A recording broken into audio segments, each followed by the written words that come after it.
Sir Ramchandra Zangraji, last speaker up to 8 p.m. Sharp, please. 8 बजे तक। धन्यवाद मान्यवर।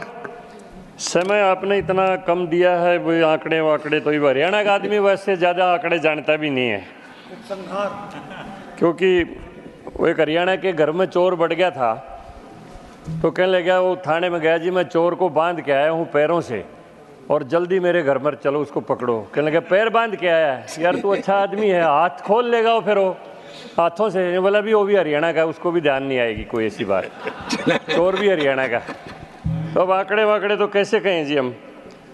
मैं तो ये कहता हूँ कि कुछ परिवर्तन ऐसे होते हैं जी जो आम समझ में बहुत छोटे होते हैं, लेकिन उनका असर इतना गरीब आदमी के लिए दूरगामी होता है। बजट के ऊपर काफ़ी चर्चा हो चुकी है और आंकड़े भी सारे दिए जा चुके हैं।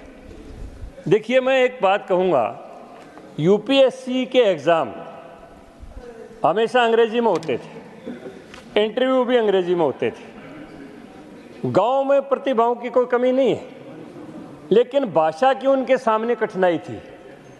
प्रधानमंत्री जी ने इतना ऐतिहासिक दूरगामी निर्णय लिया कि यूपीएससी के एग्ज़ाम में भी अपनी मातृभाषा और हिंदी भाषा को लागू कर दिया और मान्यवर इसका परिणाम इतना सुंदर हुआ,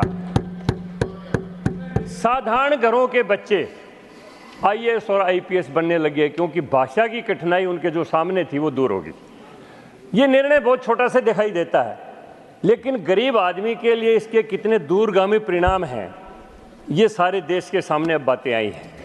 यहाँ तो औपनिवेशिक मानसिकता से पूरा देश चलता रहा। तो मान्यवर, क्योंकि समय 1-2 ही मिनट है, 2 मिनट, तो चलो मैं तो एक फिर हरियाणवी मिसाल के साथ ख़त्म करूँगा बस। फिर चलो करेक्ट। हरियाणा में एक आदमी बीमार हो गया, काफ़ी उसको शरीर में तकलीफ़ थी, तो हॉस्पिटल में बेड के ऊपर लेटा हुआ था। नर्स आई, नौजवान थी, बड़ी सुंदर थी, और उसने उसका हाथ पकड़ के कहने लगे, ताऊ क्या तकलीफ़ है? तो कहने लगा, हाथ पकड़े रहे बस, मेरा कोई तकलीफ नहीं। यानी मोदी जी हमारा हाथ पकड़े रहो, फिर हमने कोई तकलीफ नहीं, सारी तकलीफ दूर हो जाती है जब मोदी जी हाथ पकड़े हुए हैं। तो मैं इन्हीं बातों के साथ, आपने 2 मिनट दिया, आपका धन्यवाद करता हूँ, बहुत बहुत धन्यवाद।